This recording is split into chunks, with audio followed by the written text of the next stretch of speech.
Eh bien, bonsoir Xavier, nous y sommes, enfin. Enfin. Très heureux. La première chose que je veux dire, c'est merci. Merci de nous recevoir, merci d'accepter cette interview qui est très attendue, je dois le dire, par nos téléspectateurs de la chaîne Catholique TV. On va enfin en savoir un peu plus sur cette personnalité qui aujourd'hui nous apporte tant d'informations sur la fin des temps et ce que nous sommes en droit d'attendre avec ces prophéties de différentes personnes que nous allons aussi évoquer. Ça fait plus d'un an qu'on fait des vidéos ensemble et il était temps de faire une spéciale Xavier Héral pour que les gens te connaissent un peu mieux et on va en parler aujourd'hui justement dans cette interview. Donc merci d'avoir accepté. C'est très gentil, je te remercie. J'avais hâte de te recevoir et je suis à ta disposition. Merci beaucoup, Ed. Merci à toi. Alors la première question, on va aller de manière chronologique. L'enfance de Xavier Héral, tu viens donc d'une famille catholique. Tu peux nous dire un peu le climat, d'abord la région, quelle était la famille Oui, mais je suis originaire d'une famille normande. Je suis né à Caen. Ma famille avait pendant de nombreuses années un manoir à Trouville-sur-Mer, le fameux manoir des Roches. C'est un vieux manoir qui avait été construit au XIXe siècle par Talleyrand pour une de ses maîtresses. Il avait construit cela avec le génie de marine sur un énorme rocher sur la plage.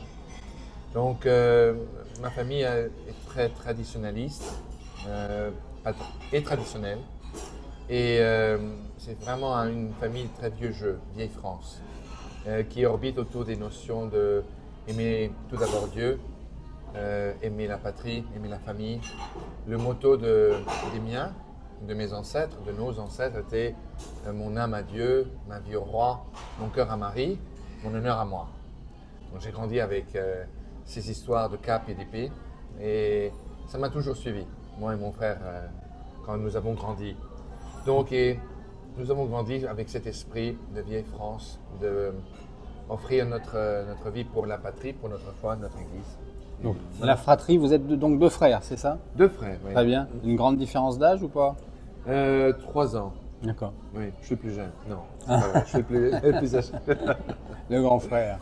Alors justement, l'enfance, l'adolescence, qu'est-ce que tu peux nous en dire? Donc tu as évoqué le climat familial et social pour le coup. Tu avais des rêves, qu'est-ce que tu voulais faire plus tard? Oui, mes parents nous ont toujours envoyés chez les jésuites. Non pas pour leur préférence politique, mais plus qu'autre chose parce que c'était de très bons instituteurs. Ils le sont jusqu'à ce jour. Et on nous a envoyés à Saint-Louis-de-Gonzague à Paris, Franklin, puis aux États-Unis chez d'autres jésuites. On faisait d'ores et déjà des programmes d'échange. Donc mes aspirations à l'époque, c'était, étant donné que je grandissais avec des histoires de héroïsme de mon grand-père et de mon oncle qui était compagnon de la Libération, c'était éventuellement devenir officier, faire carrière dans l'armée ou ingénieur naval. Mais de là, petit à petit, les choses m'ont mené dans de différentes directions. J'ai fait des études de ce qu'on appelle ici aux États-Unis Business Administration, n'est-ce pas, et l'histoire. Donc l'histoire a toujours été mon dada. Et je voyageais beaucoup. Je traversais l'Atlantique très très souvent. C'était un bagage que je dois à mes parents, grâce à Dieu. Et alors voilà, j'avais ma vie qui avait été plus ou moins toute tracée pour moi, jusqu'au jour où la Providence en a décidé autrement. On va en parler, oui. Alors, c'était une enfance, une éducation plutôt académique, tu étais un bon élève, oui, enfin, tu t'amusais à côté, tu avais des copains? Oui, bien sûr. J'avais des camarades d'école. Je m'amusais en allant à l'école. Je gardais la tête au-dessus de l'eau parce que je ne faisais pas vraiment d'efforts. J'ai commencé à donner un sérieux coup de collier juste avant le bac, 2-3 ans avant le bac. Alors là, oui, je me suis lancé. Puis mon père, qui faisait affaire aux États-Unis, nous a ramenés aux États-Unis parce qu'il devait terminer des affaires d'assez haut niveau ici. Donc on m'a transféré de France aux États-Unis chez les Jésuites encore une fois. Et là, j'ai terminé dans les meilleurs 5% de ma classe. Donc, Bravo. Et de là, j'ai commencé à planer pour ma vie universitaire. Et je devenais maintenant de plus en plus intéressé dans encore une fois, ce qu'on dit, on appelle aux États-Unis Business Administration. Les États-Unis m'offraient une panoplie d'options, non seulement en Floride, mais partout sur la côte Est. Donc j'ai picoté un peu ici et là, comme ça se fait très souvent aux États-Unis. Et effectivement, jusqu'au jour où, en fin de compte, ma mère était tombée malade d'une maladie assez grave. Nous sommes rentrés en France pour nous occuper de cela. Et puis, on nous a renvoyés aux États-Unis car il y avait un traitement expérimental qui s'appelait le Taxol. Et on nous avait conseillé de retourner là-bas, étant donné que cela provenait d'un arbre, H-E-W, Yew Tree, que nous ne poussons pas en France. On a fait cela, on a combattu, mon frère et moi, nous adorions notre maman, notre mère. On est en quelle année là? On était entre 1990 et 1992.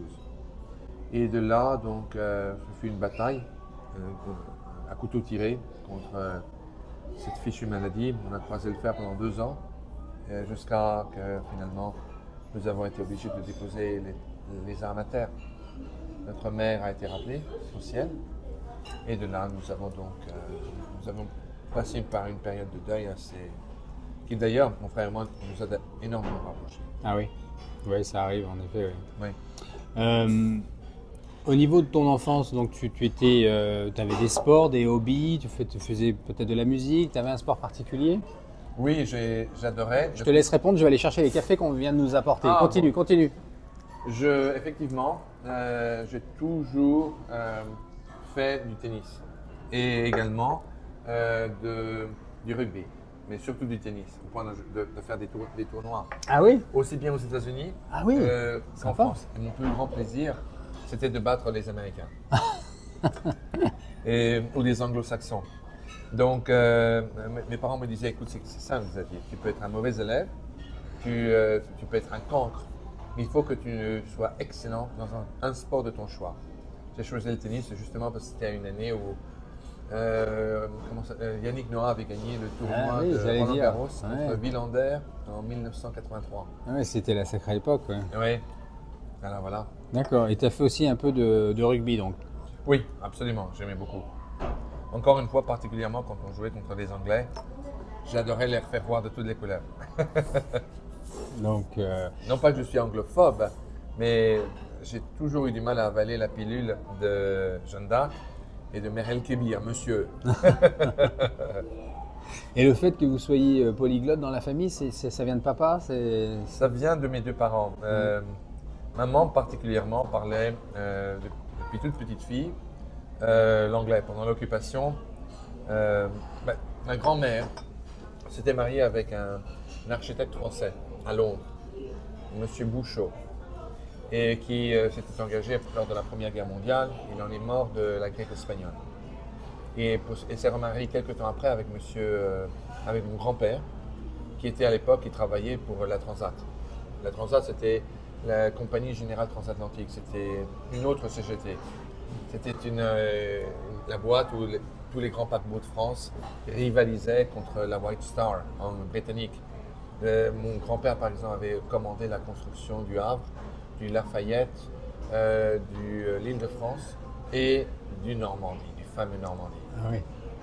Et donc, ma mère est née à San Cristobal au Panama lorsque mon grand-père était allé au Panama pour négocier avec les Américains qui, à l'époque, maintenaient le canal de Panama et tout le Panama comme un protectorat. Et il est allé là-bas pour négocier avec les Américains, passage de nos paquebots pour le Pacifique à travers le canal, que nous avions d'ailleurs commencé à construire. Et c'est très intéressant. J'ai encore des films de famille, Super 8, en couleur, des années 30. Des années 30, absolument. Tu peux voir des petits Panaméens tout nus en train de courir dans les rues de Panama. On voit les soldats américains, des cuirassés des années 30, absolument incroyable. Alors, on va parler aussi de tes ancêtres, hein, puisqu'il y a des choses importantes pour l'histoire française, on va y revenir. Oui. Mais ce que je voulais te demander aussi, c'est ta relation avec le Seigneur quand tu es enfant, comment tu l'as décrit? Eh bien, remarquablement, euh, j'ai toujours perçu la Vierge Marie comme une autre maman, toujours, depuis tout petit. Possiblement parce que quand je voyais, je n'oublierai jamais cette statue en bois qu'il y avait dans le corridor de Saint-Louis-Gonzague, à Paris, rue Louis-David. C'était une grande statue, peut-être qui mesurait un mètre et quelques, et elle me faisait penser à ma propre mère. Et de ce fait, parce que j'ai toujours adoré ma mère, j'adorais la Vierge Marie, comme une autre maman. Je voyais en elle ma mère. Ah ouais. Et ça m'a toujours suivi, grâce à Dieu. Les jésuites nous ont enseigné le catéchisme, qu'effectivement le corps du Christ est présent dans le Saint-Sacrement de l'autel. Mais au fur et à mesure que je grandissais, j'avais un peu de mal à avaler ce concept, que Dieu, Tout-Puissant, Créateur de l'homme et de l'univers, se faisait présent à travers un petit morceau de pain. J'avais du difficulté jusqu'au jour où mes parents, finalement, m'avaient offert des livres sur les miracles eucharistiques. Petit à petit, ma foi se renforçait. Et là, à quel âge on t'offre ce livre? J'avais probablement 17 ans, 16-17 ans. Ah oui, tu es grand. À mon 18e anniversaire, mes parents m'avaient offert la collection complète, que j'ai toujours d'ailleurs, de la autobiographie du général de Gaulle, les mémoires de guerre et les mémoires d'après-guerre, que j'ai dévoré.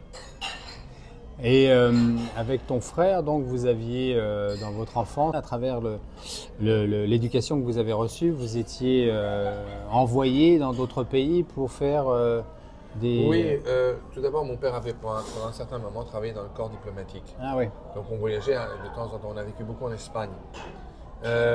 Mais ensuite, mon père était sorti du corps diplomatique et de là avait commencé ses propres affaires plutôt. Et une de ces affaires l'avait mené aux États-Unis et de là ils nous ont emmenés avec lui pour ne pas se séparer. C'était une affaire à longue haleine. Donc, et nous avons toujours été une famille assez étroitement constituée, n'est-ce pas? Voilà, donc c'est ainsi que les voyages ont été très bénéfiques, aussi bien pour moi que pour mon frère. Ça nous a donné un bagage, une vue plus étendue de ce qu'est le monde. Mais je vais te dire aussi une chose, pour apprendre à aimer son pays, il faut d'abord vivre à l'étranger. Et pour moi, ça a été absolument une bénédiction aussi. Oui, ça permet en effet d'augmenter, grâce à la comparaison d'ailleurs, voilà, de voir les qualités, les bénédictions qu'on peut avoir, et on en a beaucoup en France, c'est vrai. Tout à fait. Je suis d'accord. À la maison, alors, on va à la messe tous les dimanches, on y va plus souvent que le dimanche, on prie le rosaire, c'est quoi l'ambiance religieuse? Simplement pratiquant, on allait à la messe tous les dimanches, mais je regrette de le dire, ça se limitait à ça. Jusqu'au moment où ma mère était tombée malade, là, on s'est énormément rapproché de la prière du chapelet. Moi, j'ai commencé à prier le chapelet quand j'avais 23 ans, quand ma mère était au bord de la mort. Je me suis mis, parce que je suivais Medjugorje depuis 1981. Ah. J'étais un petit bonhomme, j'avais à peine 12 ans. Et depuis là jusqu'à mes 23 ans, j'étais fasciné par les apparitions de la Vierge Marie. Particulièrement à Medjugorje. Comment? Particulièrement à Medjugorje. Oui, surtout parce que je m'identifiais à Jacob, qui était un petit garçon. Ah ouais. Et je me disais, mais si la Vierge Marie apparaît un petit garçon, qui sait, peut-être un jour elle m'apparaîtra à moi, je pensais ainsi.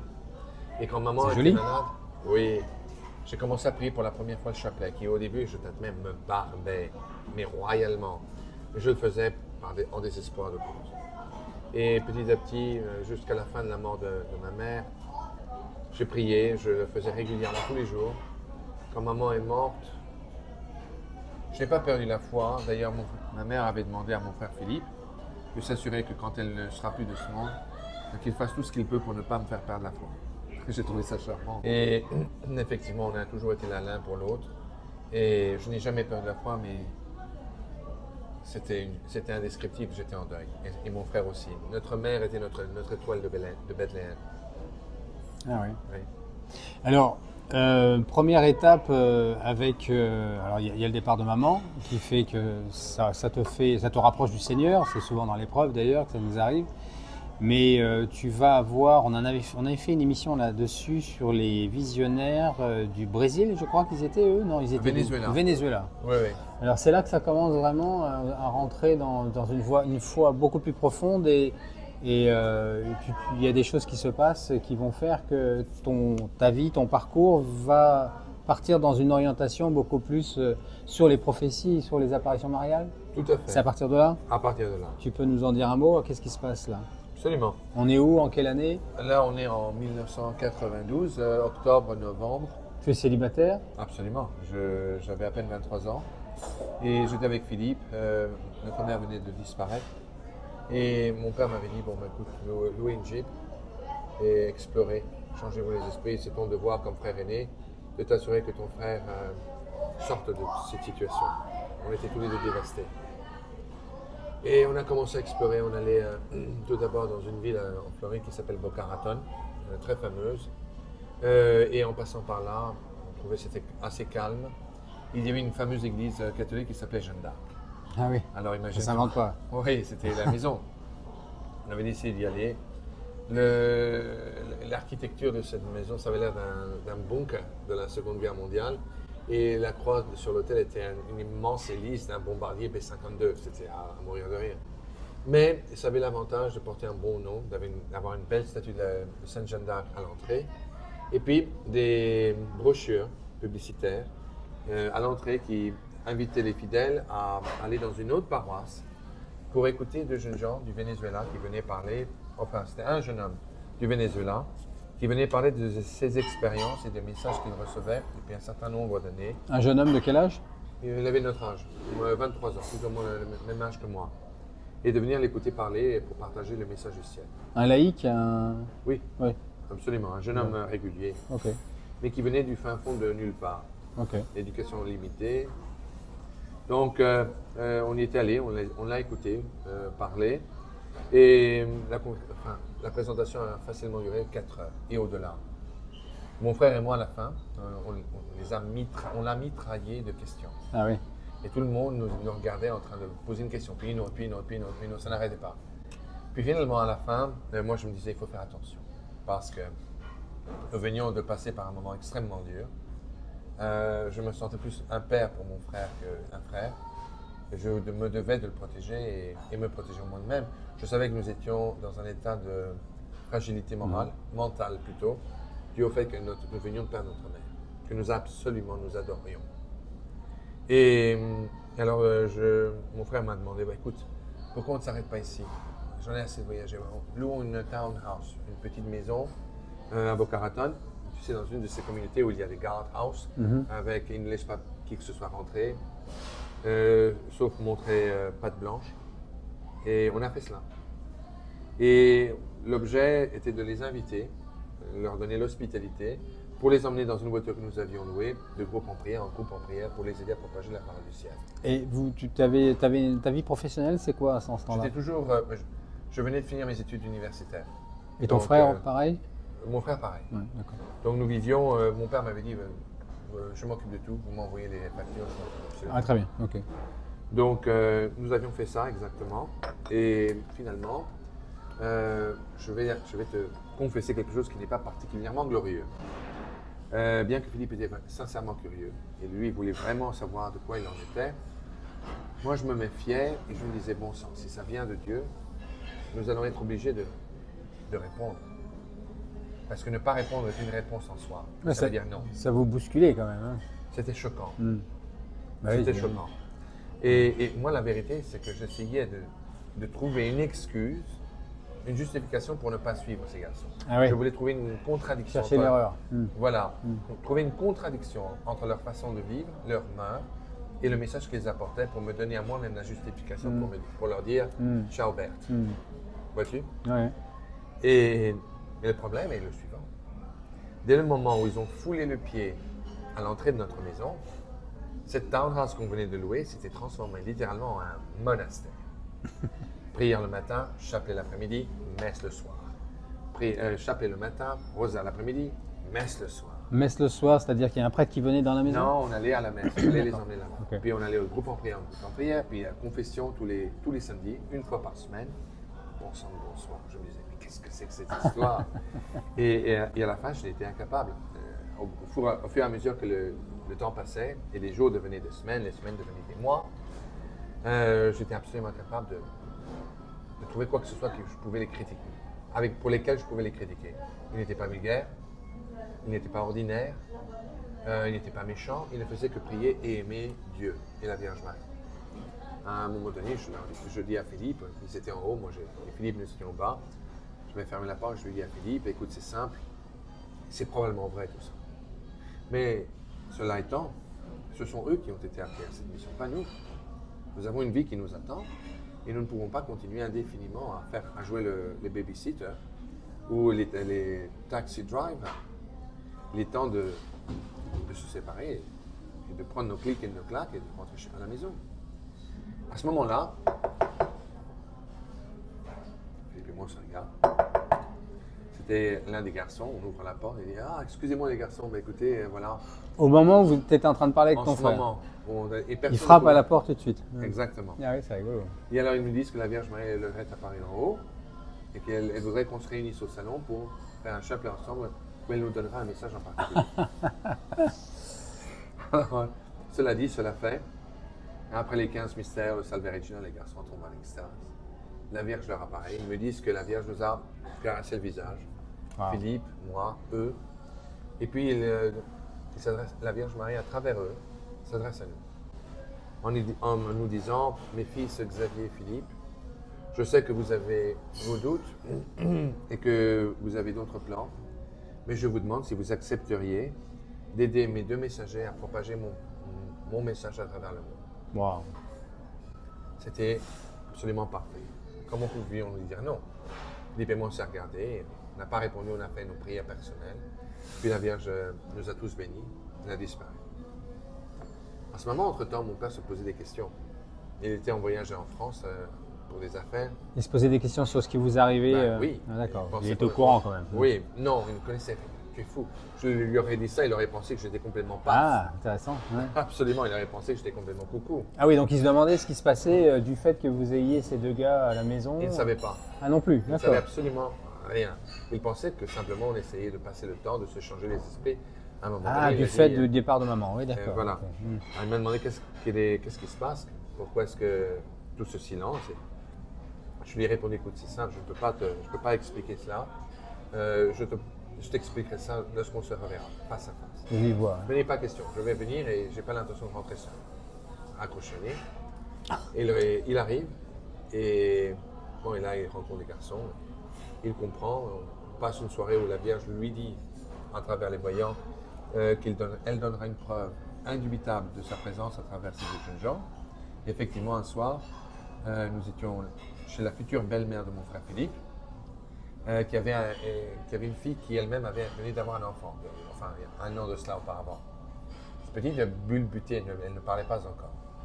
Mais elle faisait un terrible bruit pendant tout le chapelet et la Vierge avait promis une preuve à mon père qui était sur ses gardes, qui ne croyait pas. Mon père était un traditionnalisme fervent, follower, comment dit-on un suiveur, quelqu'un qui suit. Un dévot. Un dévot, oui. Un dévot de Monseigneur Lefebvre. Et alors il écoutait, il était sur ses gardes. Et la Vierge était apparue, les voyants tombaient en extase. Et à la fin des 15 mystères et des prières, les garçons recevaient le message qu'ils répétaient. Moi j'enregistrais que j'étais déjà en contact avec leur archevêque. Où je leur envoyais chaque semaine des messages publics. Ah, oui. Et à ce moment-là, les garçons voyaient quelque chose où quelqu'un montait vers le ciel. À ce moment-là, la petite fille qui s'appelait, entre parenthèses, qui s'appelle Marie-Reine, regardait un point imaginaire dans l'obscurité. Et elle aussi, sa tête en parfaite synchronité, regardait quelque chose où quelqu'un montait vers le ciel, en même temps que les deux garçons. Puis à ce moment-là, elle a failli tomber en se précipitant pour essayer d'attraper quelqu'un ou quelque chose. Tout le monde a fait... Tout le monde était surpris et tout le monde a eu peur qu'elle se fasse mal. Et puis elle a énoncé sa première parole. Sa première parole qui fut « Maman ». Waouh.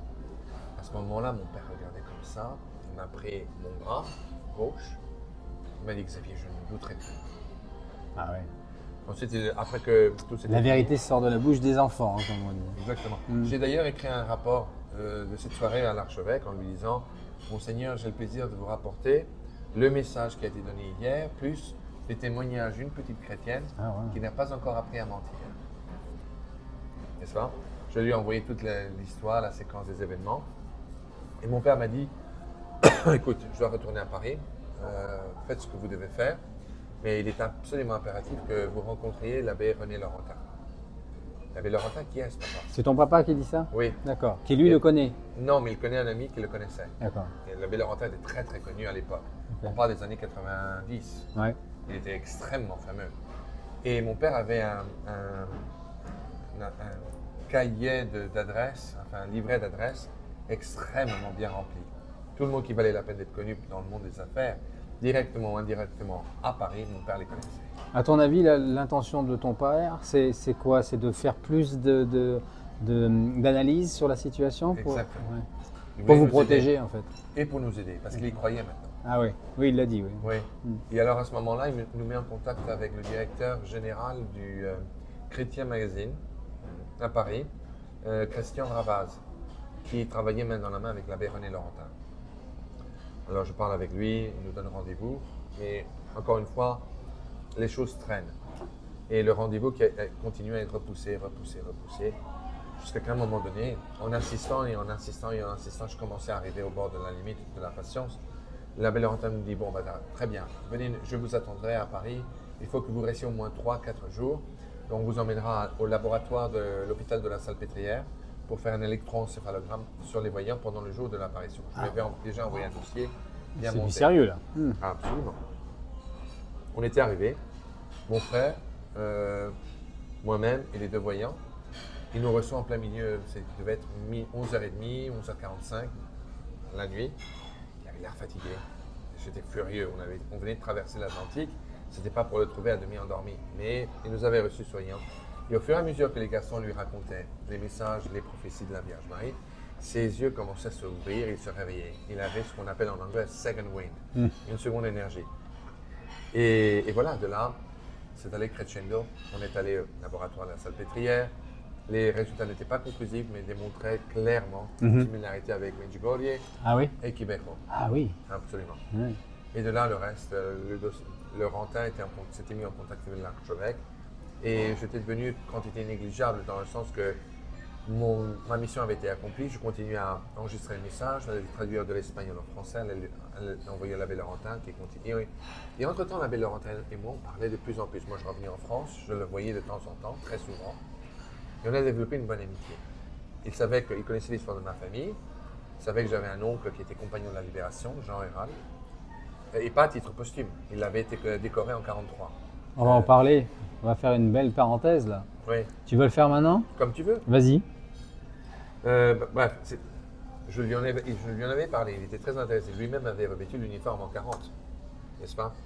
Et tout de suite, une certaine amitié s'est développée entre lui et moi. Et alors, il m'a demandé de parler sur mon oncle Jean. Il était très intéressé.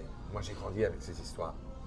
Mon oncle Jean avait 18 ans en 1940 et il préparait son entrée à l'école préparatoire de Dax pour entrer dans Polytechnique, comme son frère avant lui. Et quand les Allemands avaient passé la frontière, le maréchal Pétain avait fait un discours où il disait « C'est le cœur serré que je vous dis qu'il faut tenter de cesser le combat ». C'était le 17 juin 1940. Un jour plus tard, un général français obscur dont personne ne se rappelait le nom avait pris l'antenne de la BBC, il avait dit « Mais la France est passée par un gouvernement de capitulation, nous devons continuer le combat pour sauver l'honneur de la France. » Mon oncle Jean Héral, qui écoutait la BBC puisqu'il parlait l'anglais, avait, par la providence divine, écouté le fameux appel du général de Gaulle et commencé un journal de guerre qui est daté le 19 juin 1940 en disant « J'ai écouté l'appel du général de Gaulle, je pars pour Bordeaux, je quitte l'école, Dax. » Il a fait le mur, il est parti à Bordeaux pour essayer de s'embarquer dans le premier navire qui s'apprêtait à quitter le quai pour l'Angleterre. Pour faire une histoire courte, mon oncle Jean n'avait pas pu s'embarquer à Bordeaux. Il est allé à comment ça s'appelle, un port plus au sud, Bayonne, où il est monté dans un destroyer français qui s'appelait le Président Ondus, qui était bondé de soldats polonais qui voulaient aussi s'échapper. Et ils partaient pour Gibraltar, pour Casablanca. Mais les Polonais, lorsque la France avait signé la capitulation, enfin l'armistice, pardon, le 21 juin, si je ne me trompe, 22 juin de la même année, 40, Les Polonais ont demandé au capitaine du navire, le président Ondus, qui était un lieutenant de marine. Thank you, sir. Thank you. Il lui avait demandé, bon ben écoutez, déposez-nous à Gibraltar. Non. Et sur ce, il avait accepté de le faire pour ne pas faire. Do you want to talk to us? Donc c'était un civil et il a débarqué à Gibraltar. Et il y avait des officiers de la marine qui interrogeaient tout le monde, n'est-ce pas, pour être certain de ne pas avoir d'espion. Et quand ils ont vu le jeune homme qui était Jean Hérald, mon oncle, qui parlait un anglais absolument impeccable, comme un British subject, il dit, bon, ben, écoutez, venez, d'accord, bravo, vous avez fait un très bel exploit, on va vous envoyer à Londres pour rejoindre le général français, De Gaulle. Et ils l'ont emmené dans tous les bars de Gibraltar, comme c'était de tradition dans la Royal Navy, pour engager des nouveaux recrues. Et ils l'ont fait boire, c'était un gamin de 18 ans. Et il était complètement ivre. Il s'est réveillé le lendemain matin sans se rappeler de rien, à bord d'un navire qui avait été réquisitionné par la Royal Navy, qui était un navire marchand français. Alors on l'a fait, on l'a dit, bon, ben, vous allez passer par un entraînement et on va vous recruter dans la Royal Navy pour devenir un officier. Wow. Et on lui avait offert ce poste parce qu'effectivement, étant donné qu'il avait toutes ses credentials de l'université de Dax pour entrer comme officier à Polytechnique, on voulait lui donner cette chance de devenir officier. Et alors on lui disait que De Gaulle allait disparaître, que les forces françaises libres n'existaient pas et que s'il voulait continuer le combat, il fallait le faire aux côtés des Anglais. Elle dit d'accord. Donc finalement, il a pris un long entraînement, quelques missions. Il a abattu des Stukas qui ont attaqué un convoi militaire allié anglo-polonais au-dessus de l'Atlantique. Il était le seul à les avoir descendus. Il en avait assez de l'esprit de marine britannique. Il en est sorti et pour plus tard... Alors on reprend, on était un petit peu coupé puisqu'on a dû s'occuper de la Cuenta. Et donc, il est sur le bateau. Oui. Il décide de quitter la Royal Navy une fois rentré en Angleterre. Il rentre au Pays de Galles, où maintenant c'était le Blitz.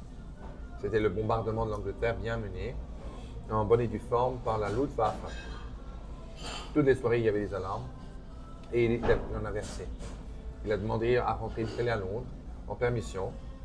Et là, déjà, il avait des amis qu'il avait connus, qu'il avait invités à rejoindre le bureau central de renseignement et d'action, le BCRA, qui était mené à l'époque par un commandant à Perry. Non, pas Perry, non, c'était le nom du commandant. Comment s'appelait-il? J'ai le nom au bout de la langue. Mais c'était un officier français remarquable qui avait fait la campagne de Norvège, n'est-ce pas, et qui avait été assigné comme le chef des services de renseignement français. Quel âge avait ton oncle? Il avait à l'époque, en 40, il avait 18 ans. Toujours 18-19 ans. Oui. Donc, mais c'était un jeune homme exceptionnel, exceptionnellement brillant, mûr et très patriote. Il voulait rejoindre De Gaulle, il voulait rejoindre les forces françaises. Il ne voulait pas combattre pour un autre drapeau que le drapeau français. Il était surpris d'avoir vu la fameuse bannière française avec la croix de Jeanne d'Arc, rouge dans la partie du milieu. Et tout de suite, il a demandé à entrer dans les commandos. On lui a offert quelle arme il préférerait. Il a dit certainement pas la marine. Donc je voudrais les commandos, opération spéciale. Il est passé par un entraînement en Écosse, au Pays de Galles, parachutage. Et finalement, au bout d'une année, il était prêt, il a été parachuté en zone dite libre, où son rôle était de ramener tous les réseaux de résistance civile sous un commandement militaire qui était géré depuis Londres. Donc on l'avait envoyé là-bas avec une équipe, dont Daniel Cordier. Sacrée mission, dis donc. Absolument. Avec Daniel Cordier et avec Paul Schmidt, qui était aussi très très connu comme un héros de la résistance, compagnon de la libération, tous les trois. Daniel Cordier qui était devenu plus tard le secrétaire de Jean Moulin. Wow. Au fur et à mesure, après l'invasion anglo-saxonne en Afrique du Nord, le 8 novembre 1942, les Anglais et les Américains avaient débarqué à Casablanca et à Alger. À ce moment-là, les Allemands ont occupé la zone dite libre, ont pris Toulon et ont essayé de capturer la flotte, qui a été sabordée, comme nous le savons, sur les ordres de l'amiral Darlan. Alors, une fois cela fait, mon oncle, pour la première fois, voyait les Boches en uniforme, en train de défiler en voiture blindée sous ses yeux. Et là, il avait la moutarde qui commençait à lui monter au nez. Finalement, les ordres de Londres lui avaient été envoyés qu'il devait se remonter sur Paris et rencontrer le chef, le représentant politique et militaire du général de Gaulle et du gouvernement provisoire de la France libre à Paris. Le nom alias de cet homme serait Max. Max, c'était Jean Moulin. Il a rencontré Jean Moulin, qu'il a reçu, et ils se sont parlé. Tout de suite, il a vu l'éducation et le sérieux de ce jeune homme qui mesurait 1m92, des épaules comme ça, qui était tout sauf un douillet. Et surtout qui parlait avec un ton d'autorité. Pour un homme de son âge, c'était assez remarquable. Ah oui, là, c'est le mot. Hein. Et sa mission était donc de faire la même chose que dans le territoire sud. Mais malheureusement, dû à un traître qui s'appelait Goron, qui le trahit auprès de la Gestapo, un jour, en plein jour, il fut arrêté et envoyé à l'hôtel Quéret, qui fut réquisitionné par la Gestapo et par la Waffen-SS pour un centre d'interrogatoire. Près de rue du Bac. Tout près de la rue du Bac. Et ce que les Allemands faisaient, ils noyaient les prisonniers jusqu'à qu'ils perdaient la vie, pour les ressusciter après, leur flanquer une paire de gifles, et essayer de leur faire parler pour les renoyer à nouveau, jusqu'à qu'ils parlent. Ils étaient connus à Londres pour cette atrocité. Il est passé là, lui. Oui. Et mon oncle savait maintenant qu'il était brûlé. Il avait réussi à avaler des microfilms qu'il avait apportés, qui portaient des photographies de terrain qui avaient été faites depuis les Lysander, les avions anglais qui atterrissaient. Et tout ça, ça avait été sauvé. Puis il commençait à avoir très peur. Et tout ça, il le décrit dans son journal de guerre. Et puis à ce moment-là, il se dit, bon, je vais trahir. Je ne vais pas pouvoir résister. Et il écrit dans son journal qu'il voyait le visage de Jean Moulin, Daniel Cordier, Paul Schmitt, son propre père, qui lui avait donné un refuge à son appartement, avenue Victor Hugo, sa mère qui certainement serait capturée, prisonnière, sa petite sœur. Et puis à ce moment-là, il s'est dit, bon, pas question. Il savait qu'il était tout près de la rue du Bac. Il a fait sa prière la plus fervente qu'il ait jamais faite dans sa vie. Ainsi, il l'écrit. Et il s'est dit, bon, je vais essayer de tenter de m'échapper. Je vais très probablement rater mon coup. Ils vont me tirer et ils vont me tuer et je ne trahirai pas. C'est une anecdote, mais est-ce qu'on sait la prière qu'il a faite? Non. Ok. À ce moment-là, il y avait c'était l'heure du déjeuner. Les Boches, les officiers partaient pour déjeuner. Il restait trois gardes. Et le plus dur devait escorter toute personne qui montait aux toilettes, qui était au premier étage. L'autre était allé au lobby pour répondre à un coup de fil. Et le troisième était un homme qui avait des lunettes et qui avait un front qui brillait la stupidité. Donc il a fait signe à un jeune homme d'aller aux toilettes pour pousser les trois gardes. Et puis il s'approcha du Minus allemand et il lui dit Guten Tag, eine Zigarette, bitte.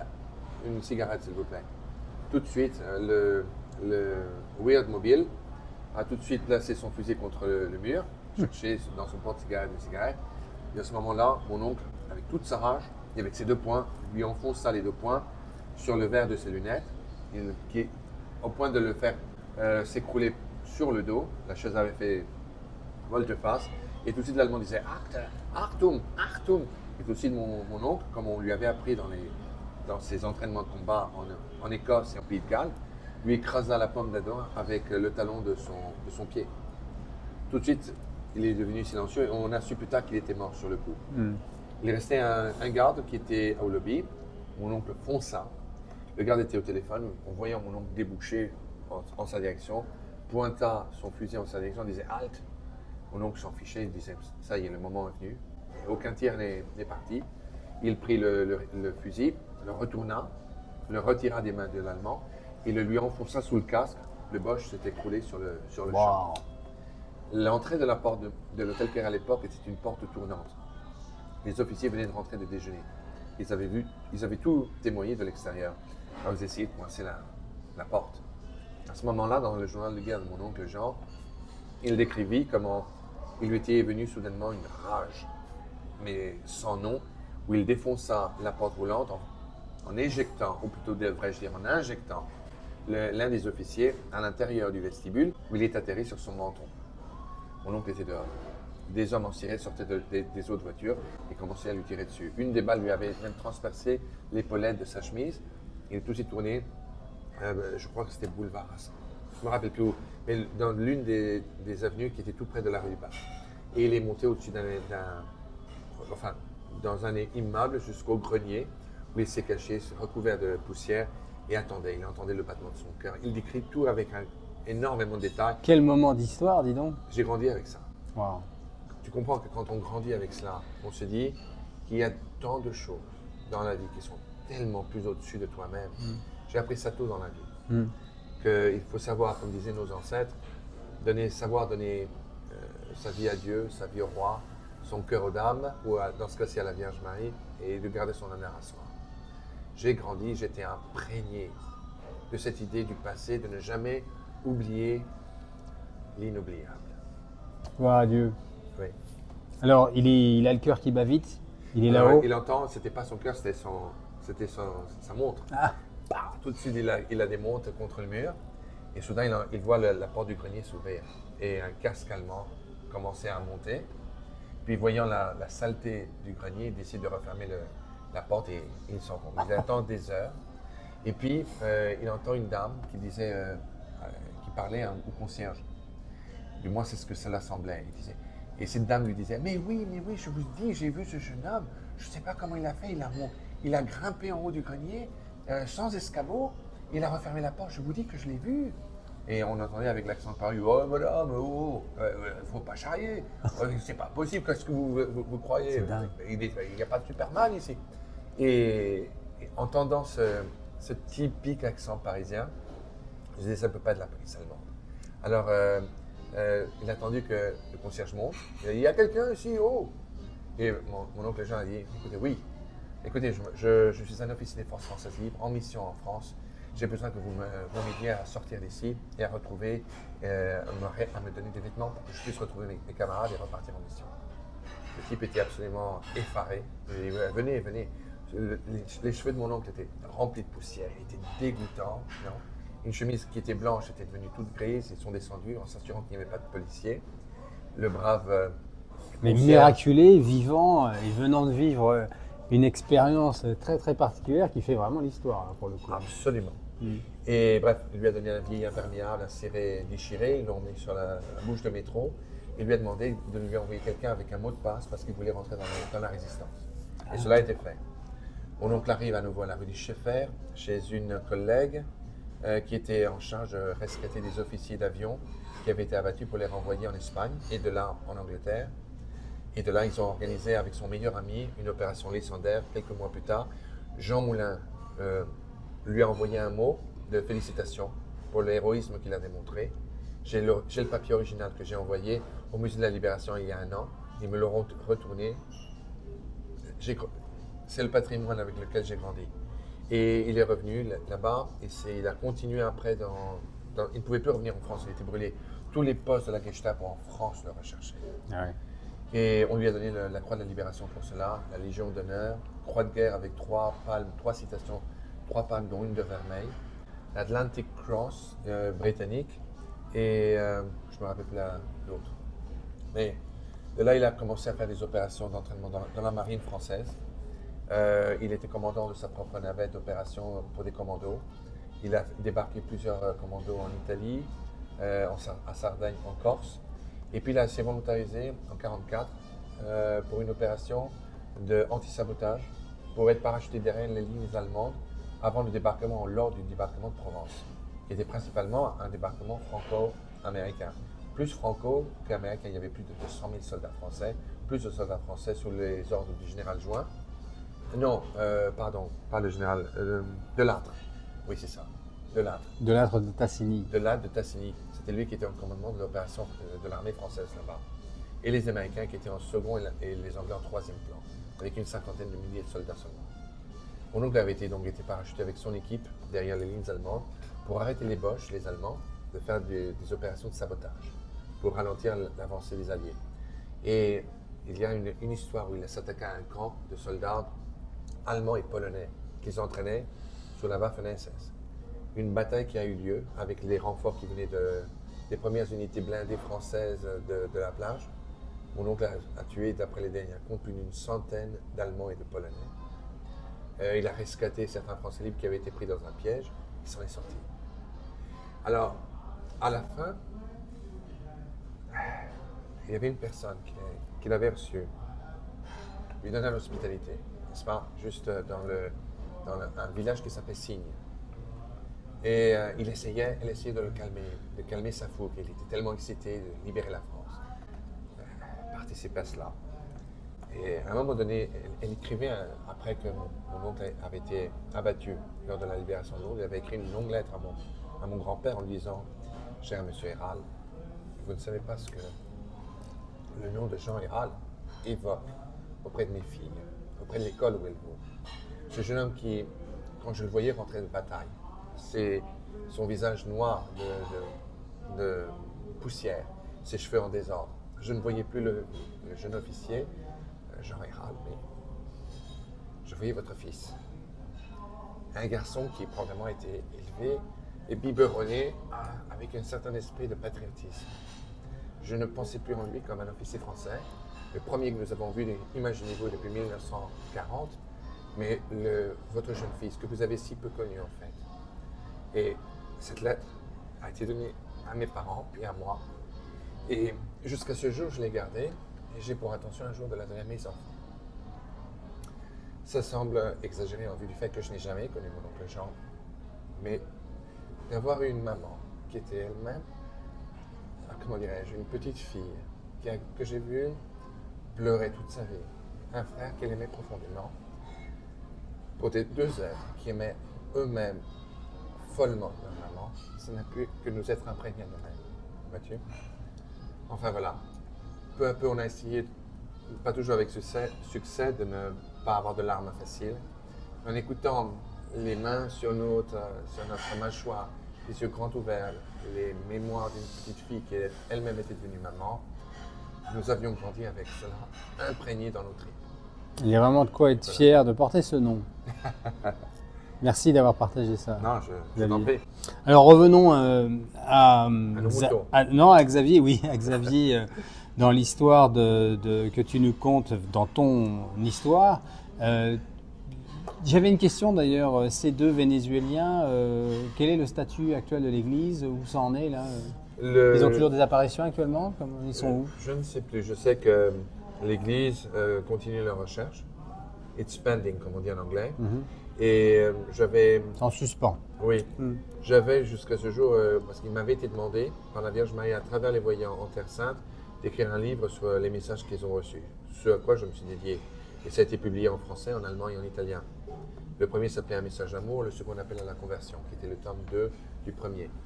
Et j'avais fait un livre en anglais pour le publier aux États-Unis, puis la Vierge Marie, encore une fois, m'avait adressé un message à travers les voyants pour me demander de ne pas le faire avant que l'Église locale se prononce en faveur des deux jeunes gens. Elle avait promis qu'elle se prononcerait en faveur d'eux. Alors j'ai obéi. Jusqu'à ce jour, j'ai le livre toujours prêt, mais je ne l'ai pas envoyé pour le faire publier. Et donc, l'un des deux voyants est marié. Ils ont adopté, lui et son épouse, des enfants. L'autre continue ses voyages, mais il veut étudier. Il a appliqué pour devenir un moine franciscain. Depuis lors, moi-même, je me suis retiré un peu de cette affaire. Je n'y avais plus rien pour moi à faire. Donc, j'ai décidé de mener ma vie aussi, de me marier, d'avoir des enfants. Et pendant un certain nombre d'années, je me suis dédié un peu à moi-même, à ma propre vie personnelle. Donc aujourd'hui, tu es marié depuis combien de temps? Tu as deux enfants, on le sait. Oui. Ah non, on n'a pas parlé, on a parlé de ton frère, pardon, c'est les deux enfants, je pensais aux deux frères de la fratrie, donc plutôt de tes parents. Mais toi, on ne l'a pas évoqué encore. Donc tu te maries en quelle année? En 2006. Oui, sans rentrer dans le privé, mais... Oui, 2006, je l'ai connue depuis environ aussi 8 ans. Une américaine? Une américaine, très bien. Oui. Et je l'ai épousée, nous nous sommes mariés, nous avons deux enfants absolument merveilleux. Quel âge ont-ils? Mon fils a maintenant 16 ans, il a une tête de bébé, je les appelle toujours les Ouistiti de la jungle. Et ma fille vient d'accomplir son 18e anniversaire. Ah, ça y est, majeur. Elle était un petit bout de chou, une petite boule de tendresse et d'amour. J'ai vraiment été béni, beaucoup béni que je ne le mérite. Gloire à Dieu, gloire à Dieu. Et alors, on en était resté avec l'abbé Laurentin. Tu commences à le voir de plus en plus avec des voyages entre les États-Unis et la France, si je me souviens bien. Et tu vas approfondir ta relation avec lui et commencer à rentrer dans la connaissance des prophéties, notamment de Marie-Julie Janéi, Alois Selmayer. Explique-nous comment ça se passe là. Alors. Oui, au fur et à mesure que nous nous connaissions et que nous continuons à travailler, on a développé une certaine relation. Ce monsieur, l'abbé Laurentin, le prêtre qu'il était, avant qu'on l'ait fait Monseigneur, aurait facilement pu être mon grand-père. Mais il y avait une certaine estime due au fait qu'on avait une éducation très similaire. Il admirait cela et moi de lui. Je pensais en lui comme une idole, n'est-ce pas? Et lui avait beaucoup de compréhension. Je crois que je l'attendrissais. Vraiment, je l'attendrissais parce qu'il voyait en moi quelqu'un qui était enthousiaste, peut-être un peu trop spontané. Et il avait beaucoup de gentillesse à mon égard. Mais on a pu parler de la guerre, des temps de guerre, bien que je n'ai jamais vécu cette époque, mais j'ai fait écho de ce que j'avais appris de mes parents, on comprenait nos idées politiques, l'histoire. Puis on a commencé à parler des apparitions, la Salette. Il m'avait raconté, c'était en 99, que finalement, son collaborateur, le révérend père Cortville, avait découvert les secrets de la Salette. Tu nous l'avais évoqué dans une émission qu'on avait fait ensemble, en effet. Oui. Exactement. Ouais. Et on avait parlé de ce moment-là. On avait parlé également des apparitions de Betania, de Medjugorje. À l'époque, je me rappelle qu'il essayait de calmer un conflit qu'il y avait entre une fondation Betania contre une fondation Medjugorje. Ils se disputaient comme chien et chat pour savoir qui était le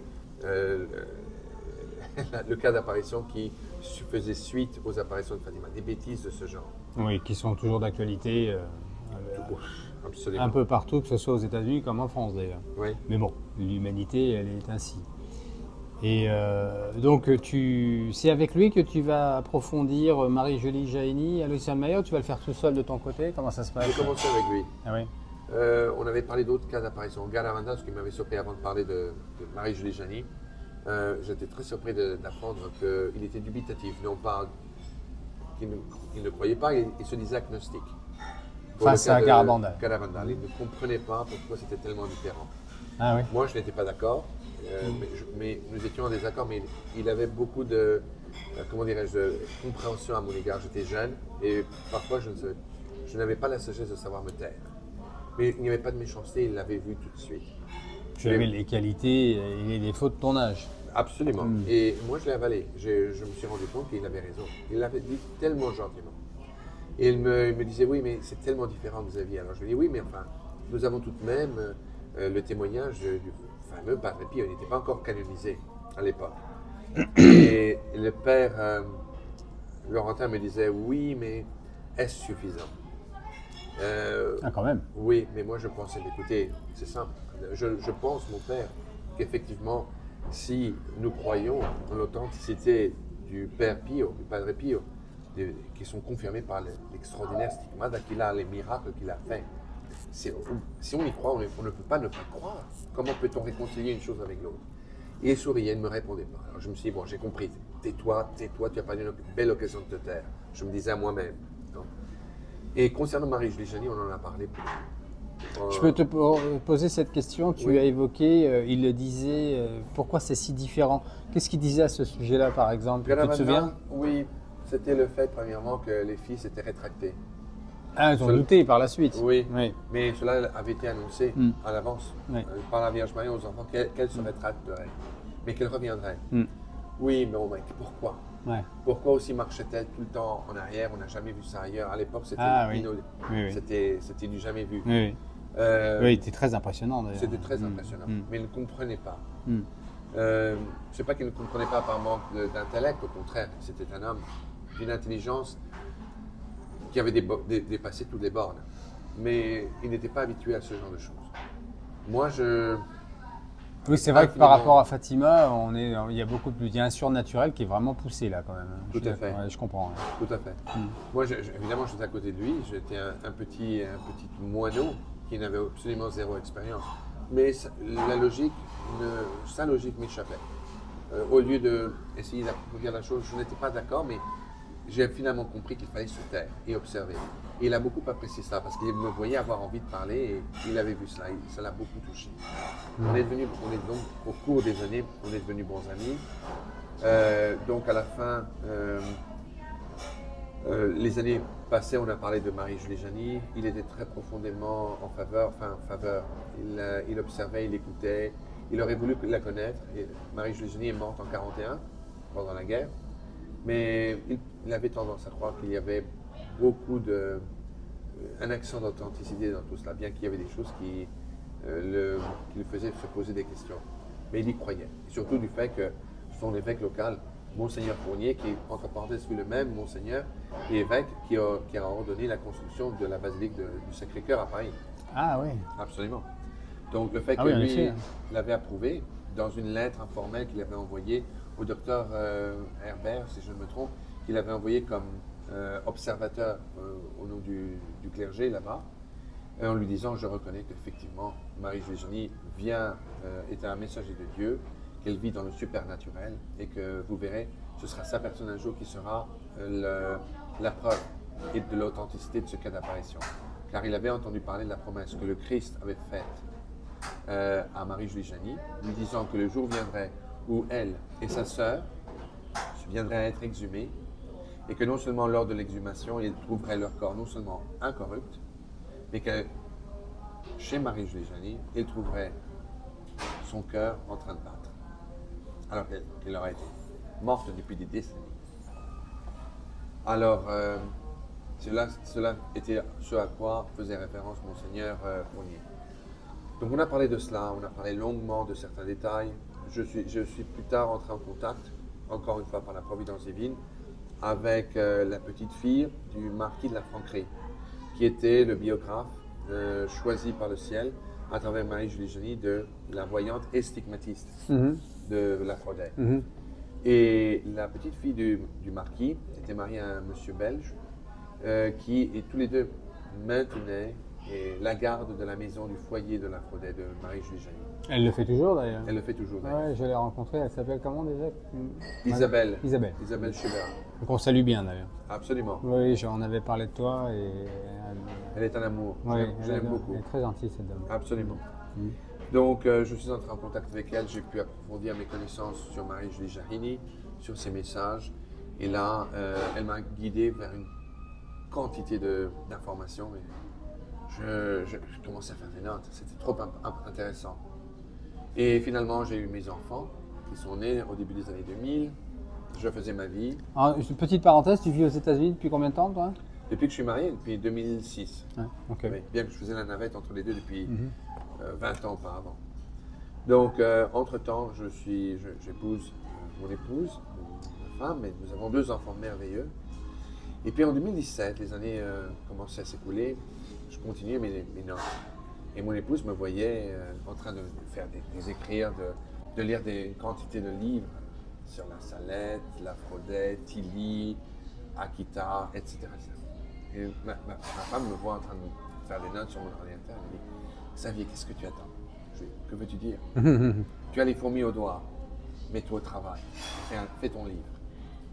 À ce moment, je l'ai regardé comme ça, je dis: mais tu es sûr? Mais ça va me prendre un temps fou et je m'occupe des enfants, fais-le. Regarde tout ce que nous avons. Un foyer, une merveilleuse famille, notre unité familiale. Ce sera notre façon de dire merci. Waouh, J'ai c'est dit- joli ce que tu dis là. Oui, alors j'ai pris mes clics et mes claques et je me suis mis en campagne. Ça m'a pris un certain temps, environ 3 ans, un peu moins de 3 ans. Le livre était fini, Révélation. Révélation. Exactement. Et j'ai décidé de le faire en anglais d'abord pour que ma famille puisse le lire en premier. Je suis entré en contact avec une maison d'édition anglaise, Austin Macaulay. Je n'ai eu que des problèmes, que des histoires. Des histoires techniques, le editing, c'était un désastre. Bref, on a arrangé la chose, mais ça nous a pris un temps fou, on a perdu beaucoup de temps. Des attaques. Oui. Et puis, au fur et à mesure que le temps passait, je commençais à apprendre au sujet de... Je continuais à étudier d'autres cas d'apparition. Et c'est comme ça que j'ai appris à connaître le père Michel Rodrigue, un site américain que je ne nommerai pas, qui commençait à le mettre en évidence et à faire publicité à son sujet. Alors, avant d'aller sur ce sujet qui va tous nous intéresser évidemment, puisqu'on nous le demande, et je ne voudrais surtout pas oublier avant la fin de l'interview, où on en est avec la traduction française de Prophétie? J'ai parlé aux gens à la nouvelle direction du Chrétien Magazine. Nouvelle direction. Ouais. Christian Ravaz est décédé il y a environ une vingtaine d'années de cela. Oui. Donc il a été remplacé par un ancien collaborateur, qui est un très chic type que j'apprécie énormément. Et toute son équipe, ce sont des gens merveilleux. Ils se sont lancés dans le projet et ça devrait être terminé, ils m'ont dit, ce mois-ci, ce mois de mars. Au mois de mars. Hein. Ça va être en 2 tomes. Le premier, ça va s'arrêter après les apparitions de Fatima, et le second, ça va conclure la chose. C'était un pavé, le livre. Et bref, donc, j'ai commencé à connaître le père Michel Rodrigue à travers le Internet. Quand je l'ai vu, Cyril, je me suis dit, bien, ce type est complètement fada, mais vraiment fada. Les lumières sont allumées, mais il n'y a personne à la maison. Ou alors, c'est un génie. Parce qu'il réussissait à parler de thèmes qui étaient extrêmement graves, avec un sourire aux lèvres. Et au fur et à mesure que j'écoutais les émissions après émission, épisode après épisode, je voyais que son message était un message d'espoir. Pas du tout une épée de Damoclès sur le point de nous trancher la tête. Au contraire. Je me suis dit, cet homme est absolument remarquable, c'est un cadeau de Dieu. Encore une fois, j'aurais pu me cogner la tête contre le mur, car je regrettais l'absence de Monseigneur René Lante. Quel dommage. Mais il continuait, il rapportait des messages extraordinairement détaillés et extrêmement importants, confirmant les dires et les prophéties de Marie-Julie Jahini, entre autres. Et il avait beaucoup de courage, car les messages qu'il portait, parfois, comme à la sellette, pointaient du doigt le clergé. Et tu vas le rencontrer comment alors, le père Michel? Eh bien voilà, à un moment donné, c'est ainsi que je l'ai rencontré. Il y a eu une fameuse prophétie, ce qu'ils appellent aux États-Unis la prophétie des 2 papes. Ah oui. Et tu te rappelles? Oui. La prophétie des 2 papes, tu te rappelleras, c'était une prophétie qu'il donna en 2020, où il lui fut dit que pendant la Troisième Guerre mondiale, Rome sera pris en écaille, et que le pape François serait capturé avant le pape Bénédicte et sera assassiné comme un martyr. Et le pape Benoît XVI essaiera, avec toute sa faiblesse, de réunir les autorités du Vatican pour essayer de remettre de l'ordre. Il essaiera de s'évader aussi, il sera capturé et aussi il sera assassiné en martyr. À ce moment-là, évidemment, je crois que c'était le 31 décembre 2022, 2 ans plus tard, il nous est annoncé la mort de Benoît XVI. Je me suis dit, comment est-ce possible? Déjà, c'était risqué, cette prophétie, mais là, c'est prouvé que ça ne s'est pas passé. Et alors là, j'étais alarmé, mon corps avait perdu 5 degrés de température en moins de 5 secondes. Et puis... Tu avais mis ton espoir dans le père Michel, ça faisait 2 ans. Ça me plaisait. Oui, la façon comme il annonçait le message du ciel, qui était parfaitement en synchronité avec le dépôt de la foi, catholique, romaine et apostolique. Puis ma femme, toujours étant la voix de la raison, me disait, vous aviez certainement cette chaîne américaine podcast qu'il a mis en évidence pendant ces années. Certainement vont lui donner une antenne, vont lui donner un microphone pour qu'il puisse expliquer. Et encore une fois, les jours sont devenus des semaines et des semaines sont devenus des mois. Silence radio. Et entre-temps, surtout aux États-Unis, il y a eu, tous se sont mis en campagne, en croisade contre lui, y compris des hommes d'église, en le calomniant, en le diffamant, en l'accusant, en l'insultant, en crachant sur son honneur. Ça m'a beaucoup trop rappelé ce que j'avais témoigné 30 ans plus tôt avec le père Laurentin quand il défendait les enfants de Medjugorje, alors qu'on les accusait de toutes sortes d'accusations sordides et basses. C'était vraiment une soupe de médiocrité, Cyril. Ça me rappelait trop cela. Et j'ai vu comme le père Michel, le père René Laurentin avait souffert de tout cela, et quand on l'attaquait aussi pour défendre, faire commettre le terrible péché impardonnable de défendre Massoula Wright. Alors que pour aussi des questions de type qui avaient trait à des erreurs de traduction. À ce moment-là, je me suis dit, bon, il faut que je rentre en contact avec lui. Le livre était fini en anglais, je faisais promotion, et j'avais peur que cela puisse affecter mon travail avec mon livre, parce qu'il était vraiment attaqué. Et les gens qui l'avaient appuyé auparavant lui ont donné un baiser de Judas, l'ont totalement abandonné. Alors, rappelle-nous, qu'est-ce qui s'est passé exactement? Eh bien, voilà. Je suis entré en contact avec lui au téléphone. Je lui ai dit bonjour, je voudrais parler avec le père Michel. C'est sa secrétaire Denise, une dame charmante qui à ce jour est encore la secrétaire. Ah oui, oui, qui dois-je annoncer? Monsieur Xavier Herral.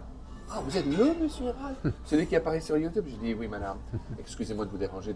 Je ne voulais pas interrompre votre déjeuner, mais il est vraiment important. Je parle au père Michel. Oh oui, oui, il sera ravi. Il sera ravi. Et ne raccrochez pas. Clac, j'entends le téléphone et puis j'entends cet allons courir comme ça, quelques pas pour aller chercher le père Michel. Et puis j'entends le père Michel arriver. Il disait merci Denis, je le prends à partir d'ici. Et j'entends le téléphone. Allô? Oui, monsieur Herral? Oui, mon père, comment allez-vous? Très très bien, quel plaisir de vous entendre. En quoi puis-je vous être utile? Non, avec l'accent québécois. Allô, comment? C'est très sympathique. Et je lui disais, bah, écoutez mon père, je me suis permis la liberté de vous appeler. Je sais que vous ne me connaissez ni d'Adam ni d'Ève, mais j'ai pris la liberté de vous appeler parce que certainement il ne vous aura pas échappé des campagnes qui sont menées contre vous à votre endroit, aussi bien aux États-Unis que dans d'autres pays à l'étranger. Et oui, je le sais. Puis après un long silence, il m'a dit, mais je suis en paix. Je suis avec Dieu. Si je suis avec Dieu, de quoi puis-je avoir besoin? Je lui ai dit, oui, non, vous avez raison, mon père. Mais je dois vous dire qu'il y a de nombreuses personnes qui ont mis du stock dans leur foi auprès de vous, ne comprennent pas votre silence. Il y a un silence que vos ennemis, vos adversaires, vos détracteurs interprètent comme une admission de culpabilité. Silence complet. Il m'a dit, je ne peux pas faire quoi que ce soit sans l'aval de Dieu le Père. J'ai dit, ben, je comprends, mais écoutez mon Père, je vous demande de bien vouloir considérer cette requête et de savoir que si votre réponse venait à changer, je vous mettrai tout de suite en contact avec un des chefs de chaîne qui m'a fait l'honneur de m'interviewer pour faire promotion de mon livre. Je vous le ferai savoir. Je vous remercie, monsieur Herral. Il m'appelait monsieur Herral avant qu'il me tutoyait en m'appelant Xavier. Maintenant, il me tutoie et il m'appelle son frère. Je crois que c'était 24 heures plus tard qu'il m'appelle. Il me dit, écoutez, j'ai demandé à Dieu le Père et il m'a dit oui, que c'était effectivement la voie qu'il a choisie pour que je m'exprime et je me défende. Mais d'abord, je tiens à vous expliquer ce qui s'est passé. Je lui ai répondu, non, mon Père, vous ne me devez à moi aucune explication. Vous ne m'en devez aucune.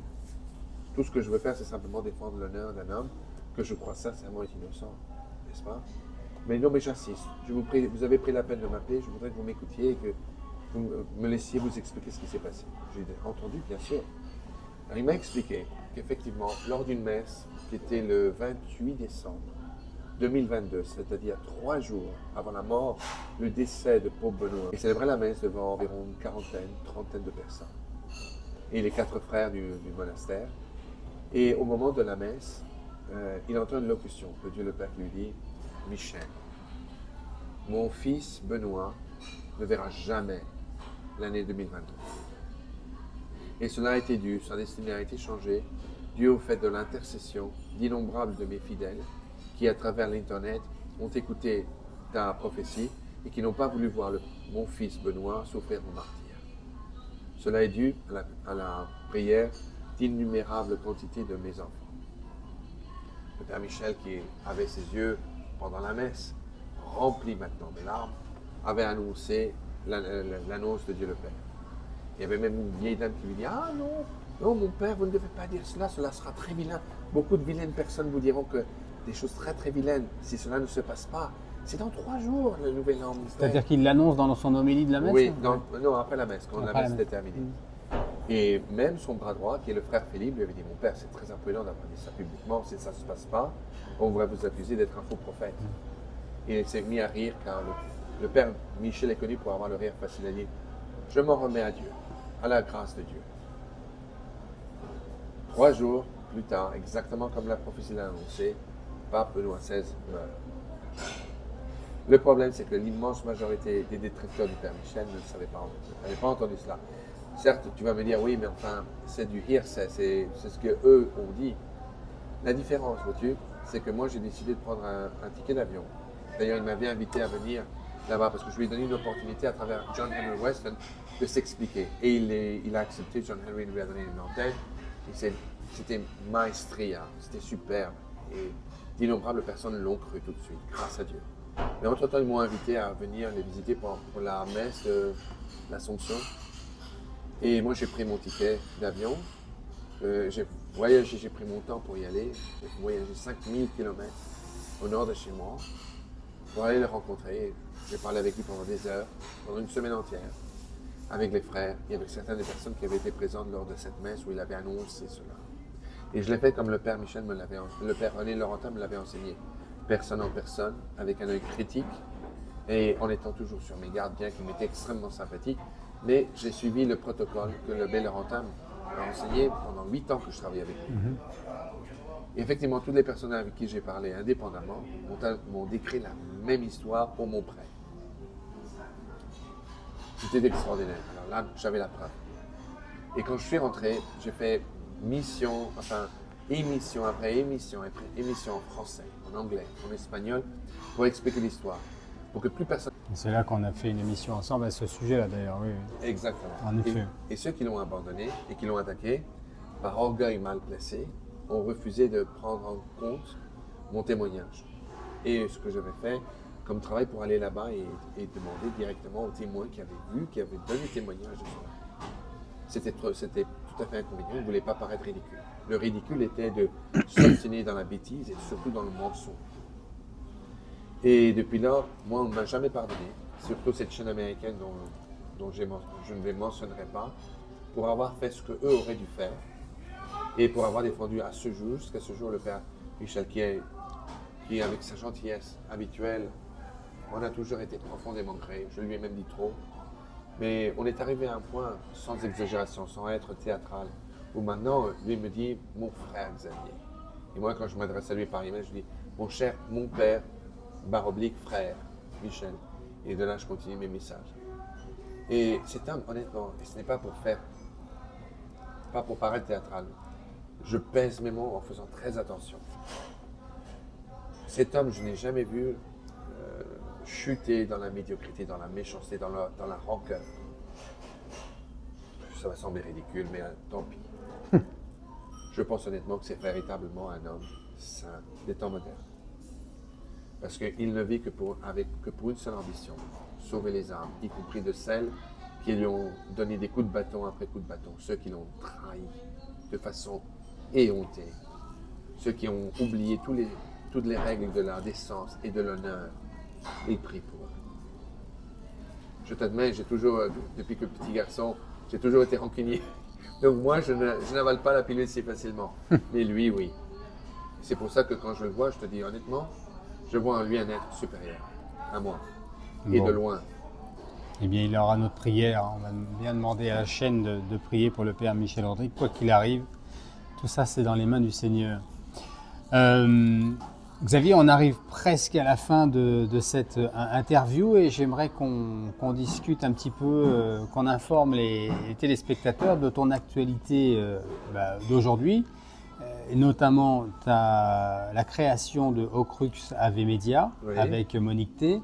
Et puis finalement aussi ce documentaire qui devrait sortir dans quelques semaines. Commençons par cette chaîne donc avec Monique T. Alors cette relation avec Monique, vous avez créé ça comment ça s'est fait tout ça? On est devenus bons amis lorsqu'elle m'a tout d'abord interviewé, lorsqu'elle était à bord d'une autre chaîne australienne et pour promouvoir mon livre.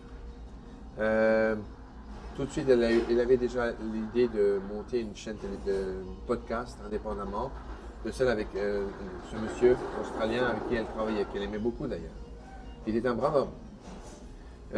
Et finalement, ils se sont séparés. Elle m'a invité à la joindre. Je me suis dit, tiens, ce serait formidable de pouvoir avoir notre propre chaîne et ne pas tout le temps avoir à sonner ou frapper à la porte des uns ou des autres pour leur demander s'ils accepteraient de me recevoir. Alors, sans donner de détails, on va rappeler que c'est une épouse et mère. Ah oui, okay. Elle est mariée, elle est canadienne, son mari est canadien aussi, ils ont 4 très beaux enfants. Je connais son mari qui s'appelle Michael Schickty, avec le sens de l'humour. Et elle s'entend très bien avec mon épouse, Lisa, et ses enfants sont 2 des meilleurs amis de mes enfants. Ah, génial. Absolument, c'est idéal.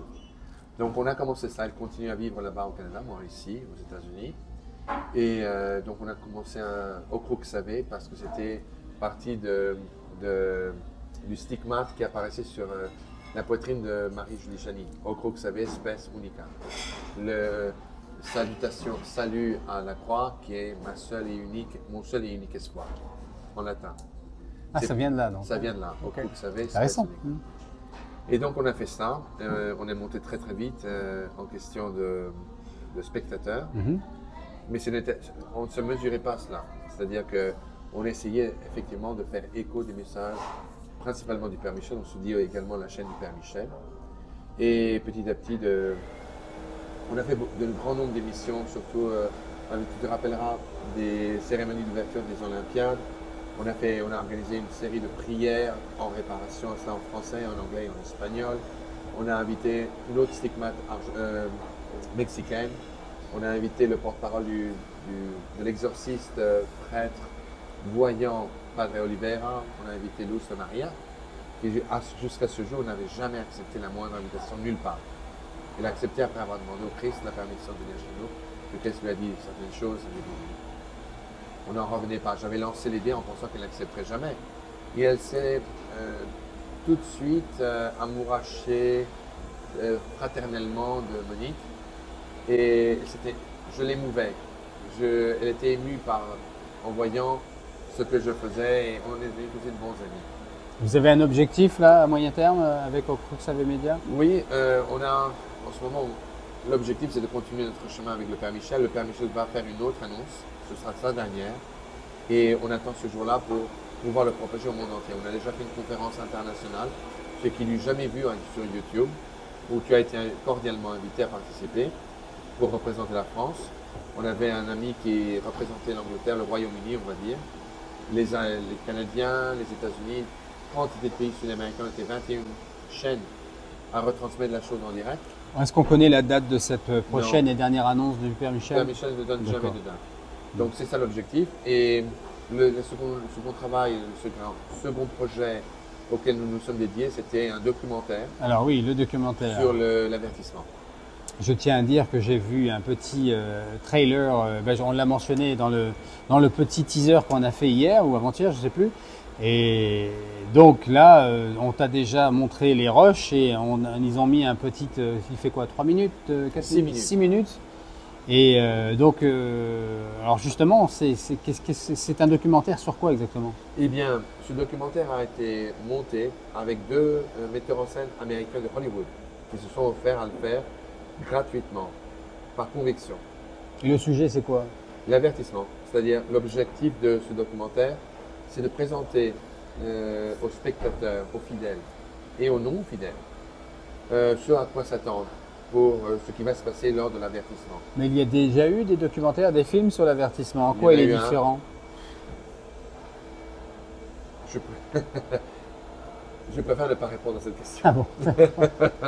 Parce que j'ai promis au metteur en scène du dernier de ne pas le faire, Entendu. pour ne pas le gêner. Le nôtre... Bon, tu penses que tu avais autre chose à dire ou à donner d'autres informations? Absolument. Plus détaillées peut-être, plus en... Voilà, voilà. En utilisant ce langage diplomatique, exactement. Entendu. Donc, ça va être en multilingue, d'abord en anglais, ensuite traduit? Ça va être d'abord en anglais avec des sous-titres français, portugais et espagnol. Et cela a trait à ce à quoi les gens peuvent s'attendre. C'est-à-dire ils verront avec des effets spéciaux l'avertissement avec le Christ apparaître avec du ciel qui va s'obscurcir, un Christ glorieux qui va apparaître sur la croix, de son corps et de ses blessures, des rayons de lumière qui vont tomber sur la terre, les gens qui vont se convertir, qui vont faire des queues infinies pour demander à être entendus en confession. Ah, tu vas mettre en image ce que nous savons de l'avertissement. Y compris des gens qui vont être accompagnés à la messe, accompagnés de leur ange gardien transparent. On a mis vraiment le paquet. Et la seconde phase de ce documentaire, c'est comment se préparer, comment s'y préparer. Principalement à travers la confession, la communion en état de grâce, la consécration, l'autoconsécration au cœur sacré de Jésus, au cœur immaculé de Marie. Vivre en état de grâce en utilisant pour racine les enseignements de notre Seigneur Jésus-Christ dans les évangiles et dans les saintes écritures. Et avant et pour tout, avec la confession, la Sainte Communion, qui est la pierre angulaire avec la parole du Christ de notre foi catholique.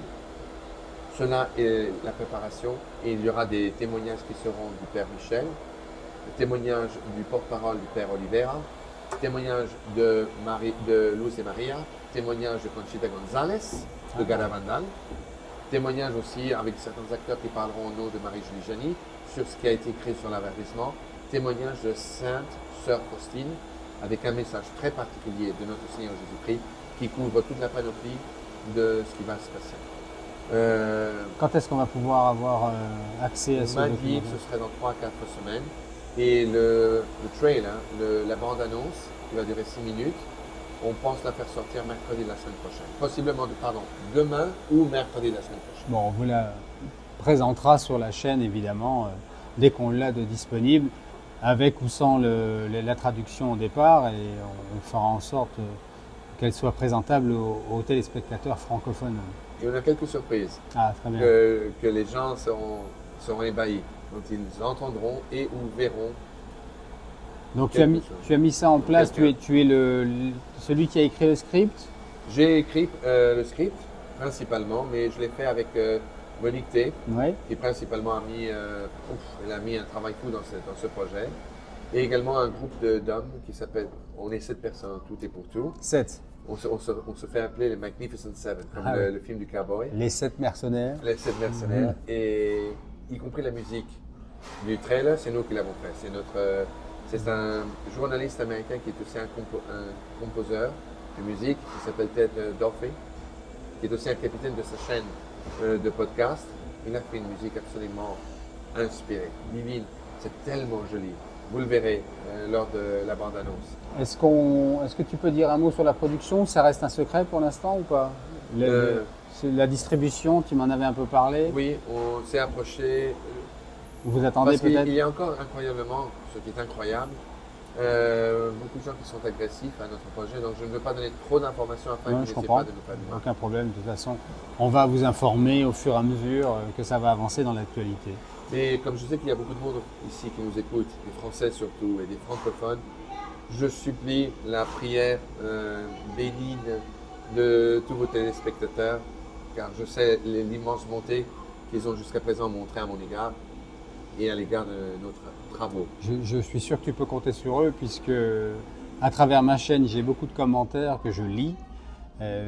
Puis certains auxquels j'ai le temps de répondre, d'autres peut-être moins, mais Xavier Herral est une personne importante pour les téléspectateurs de Catholic TV et ils sont déjà très heureux d'avoir cette interview, j'en suis sûr, mais tu peux compter sur leur prière, c'est sûr, c'est déjà le cas, mais puisque tu les appelles, ça va s'intensifier, j'en suis persuadé. Je vous en remercie tous. Écoute, on arrive à la fin, je sais, tu as peut-être un mot de la fin, quelque chose que tu voudrais dire? Oui. Ceci. Au fur et à mesure que nous nous rapprochons des événements qui vont être très très graves. Le Père Michel en a parlé, Luz et Maria, le Père Oliveira, Vicky Smith aussi, qui est une voyante et une mystique. Les choses vont empirer. Et ceux qui se rapprochent de Dieu seront sujets à un grand assaut spirituel. Pour tous ceux qui entendent ce message, abandonnez-vous à la prière, écoutez le message à travers cette chaîne qui est très spéciale. Cyril a une mission de très grande importance, il sera votre compas. Abandonnez-vous à la prière, à la confession, à la Sainte Communion, lisez les Saintes Écritures et attendez avec impatience les prochaines révélations. Et ne tombez pas, ne succombez pas à la tentation de la critique facile, de la condamnation et à la méchanceté. Et restons tous en union de prière et tous mes remerciements et toute mon affection. Amen. Voilà. Merci Xavier, merci beaucoup d'avoir pris le temps de répondre à mes questions.